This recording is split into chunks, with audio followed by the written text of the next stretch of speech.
വന്യരായ ശൈഖുനാ ഖുത്ബുൽ ആലം Sheikh Madavoor ഖദ്ദസല്ലാഹു സിർറുൽ അസീസ് എത്ര വാചകങ്ങൾ ശൈഖുനാ ആ രൂപത്തിൽ പറഞ്ഞിട്ടുള്ളത്. ഈ ലോകം മുഴുവനും നിയന്ത്രിക്കുന്ന ആളാണ് ഞാൻ എന്നത് ബോധ്യപ്പെടുത്തിക്കൊണ്ട് പലരോടും പലതും ശൈഖുന പറഞ്ഞില്ലേ. അതിൽപ്പെട്ടതാണ് ഷെയ്ഖുനായുടെ അടുത്തൊരു മുഹബ്ബിനോട് പലരോടും പറഞ്ഞിട്ടുണ്ട്. നമ്മളിപ്പോ ഓരോരുത്തരെ ഉദ്ധരിക്കുന്നത് നമ്മളോട് പറഞ്ഞവർ എന്ന നിലയിലാണ്. ഷെയ്ഖുനായുടെ അടുക്കൽ നിരന്തരം വന്നുകൊണ്ടിരുന്ന മുഹബ്ബിനോട് ഷെയ്ഖുന പറയാം, നോക്കൂ ഞാൻ ആരാണെന്നറിയുമോ, ഞാൻ അറിയാതെ ഇവിടെ ഒരു ഇല പോലും അനങ്ങുന്നില്ല കേട്ടോ.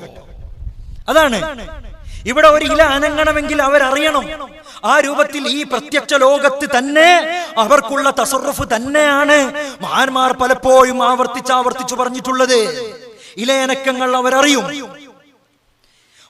മഹാനരായ യൂസുഫ് നബ്ഹാനി തങ്ങൾ അവിടുത്തെ അഫ്ളലുസ് സ്വലവാത്ത് അലാ സയ്യിദി സാദാത്ത് എന്ന ഗ്രന്ഥത്തിൽ ശൈഖുൽ അക്ബർ ഇബ്നുൽ അറബി തങ്ങളെ ഉദ്ധരിച്ചുകൊണ്ട് പറയുന്നുണ്ട്, ഫലാ തതഹറകു ദർറത്തുൻ ഫിൽ കൗനി ഇല്ലാ ബിഇൽമിഹി.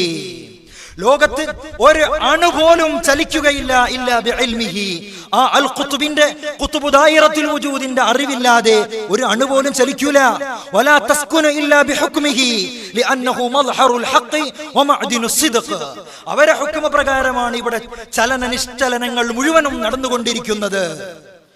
റിഫായി ശൈഖ് തങ്ങൾ അതേ വാചകം പറഞ്ഞല്ലോ. കവാകിബ് ദുരിയയിൽ കാണാം, അൽ ഖുത്ബുൽ ഗൗസ് യുത്ലിഉഹു അല്ലാഹു അലാ ഗൈബിഹി ഫലാ തംബുതു ശജറത്തുൻ വലാ തഖ്ളുറു വറഖത്തുൻ ഇല്ലാ ബിഇൽമിഹി.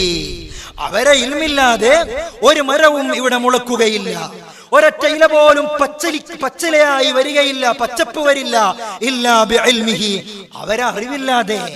അപ്പൊ ഈ ചലന നിശ്ചലങ്ങൾ മുഴുവനും നിയന്ത്രിക്കുന്നവർ തന്നെയാണത്. അതല്ലേ ഗൗസുല്ലാഹ് പറഞ്ഞത്, വഅഅലാമു നബ്തൽ അർളി കം മിൻ നബാതതി വഅഅലാമു റംലൽ അർളി കം ഹുവ റംലതി.